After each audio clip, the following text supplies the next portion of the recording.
অতি সহজতে বনাবৰ পৰা এবিধ অতি সুস্বাদু নাৰিকলৰ লাড়ু লৈ আপোনালোকৰ মাজলৈ আহিছোঁ। খুবেই সহজ ৰেচিপি আৰু অতি সুস্বাদু বুলি ক'বই লাগিব। আৰু গৰম দিনত বিশেষকৈ এনেধৰণৰ নাৰিকলৰ লাড়ু তৎক্ষণাত তৈয়াৰ কৰিব পাৰে আৰু গধূলি বা পুৱা চাহৰ লগত জুতি ল'ব পাৰে। আলহীকো আপুনি পৰিৱেশন কৰিব পাৰে। খুবেই সুস্বাদু হয় এবিধ লাড়ু। ইয়াত যিহেতু মিল্কমেডৰ যিটো সোৱাদ আপুনি সেই সোৱাদটো পাব। আৰু নাৰিকলখিনি যেতিয়া শুকান নাৰিকলখিনি ভাজি দিয়া হয় তাৰ এটা খুব ধুনীয়া সুগন্ধ আহে। আৰু সেই তিনিটা বস্তুৱে আমি আজি প্ৰস্তুত কৰিম এনেধৰণৰ নাৰিকলৰ লাড়ু। আপোনালোকে ভিডিঅ'টো চাই কেনে পালে মোক কিন্তু জনাবলৈ নাপাহৰিব। বনাওক। আহকচোন চাওঁ। মই মনোৰমা ঘি 1 টেবুল চামুচ আচলতে দিছোঁ আৰু তাত দিলোঁ গিলাচটোৰে এগিলাচ নাৰিকলৰ গুড়ি। আপোনালোকে যিমান বনায় সেই অনুপাতে বস্তুকেইটা দিব। যদি 2 গিলাচ নাৰিকল গুড়ি দিওঁ বুলি ভাবে তেন্তে আপোনালোকে 2 টেবুল চামুচ আচলতে মনোৰমা ঘি দিব পাৰে, নতুবা বাটাৰো দিব পাৰে। মই আচলতে মনোৰমা ঘি এইকাৰণে দিওঁ, তাৰ সুগন্ধটো খুবেই ধুনীয়া হয়। আৰু এইখিনি খুব ভালদৰে ভাজ খুৱাই লৈছোঁ, দেখিছে নহয়। একেবাৰে কিন্তু ক'লা পৰিবলৈ দিয়া নাই, জুইটো মিডিয়ামত ৰাখিছিলোঁ আৰু এটা ক্ৰীম ৰং ওলাইছিল।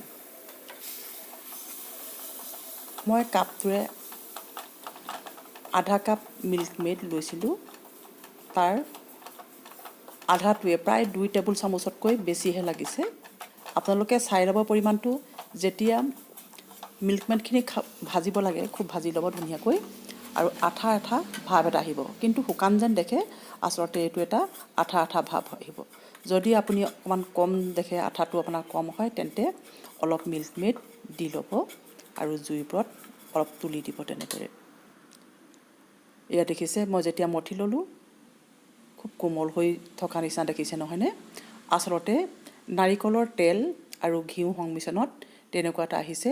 শুকাই যোৱাৰ লগে লগে কিন্তু সকলোখিনি নাইকিয়া হৈ পৰে। আপুনি দেখিছে মই ভিতৰত এটা খিচমিচ, দুটা খিচমিচ দিছোঁ, আচলতে 2টা খিচমিচ দিছোঁ আৰু নাৰিকলৰ গুড়িৰ ওপৰত এনেকৈ লেটিয়াই থৈ দিছোঁ। গৰম দিনত যিহেতু অকণমান জেকা ভাৱ হ'লে সোনকালে গোন্ধ আহে, আৰু সেইকাৰণে আমি হোটেলৰ নিচিনা কৰিব বিচৰা নাই, খুব ধুনীয়াকৈ প্ৰস্তুত কৰিবলৈ লৈছোঁ। আপুনি এনেদৰেও থৈ দিলেও কিন্তু খুব ধুনীয়া এটা ক্ৰীম ৰঙৰ আহি যায়। তেনেকৈও আপুনি থওঁ বুলি ক'লে নাৰিকল গুড়ি নিদিয়াকৈও থ'ব পাৰে।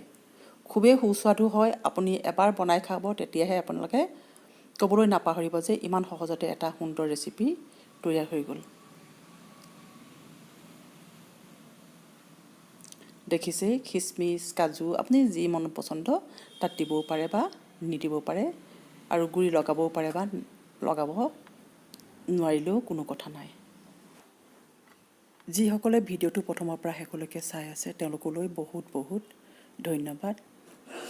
ভিডিঅ'টো আপোনালোকে কেনে পালে মোক জনাবলৈ নাপাহৰিব। লাইক কৰিব, কমেণ্ট কৰিব, আৰু যদি ভাল পায় তেন্তে নিজৰ বন্ধু বান্ধৱী আৰু আত্মীয়সকলৰ লগত শ্বেয়াৰ কৰিবলৈ পাহৰি নাযাব। ছাবস্ক্ৰাইব কৰিব যিসকলে মোৰ চেনেলটোক প্ৰথমবাৰৰ বাবে চাইছে, তেওঁলোকে যাতে পাহৰি নাযায়। এয়া দেখিছে, মই ভাঙি দেখুৱাইছোঁ কিমান সুন্দৰ এটা লাড়ু প্ৰস্তুত হৈ যায় খুব কম সময়তে। আপুনি ৰং আৰু সোৱাদ সকলোবিধে পাব। ধন্যবাদ। আহক এনেদৰে বনাই খাওক, উপভোগ কৰক।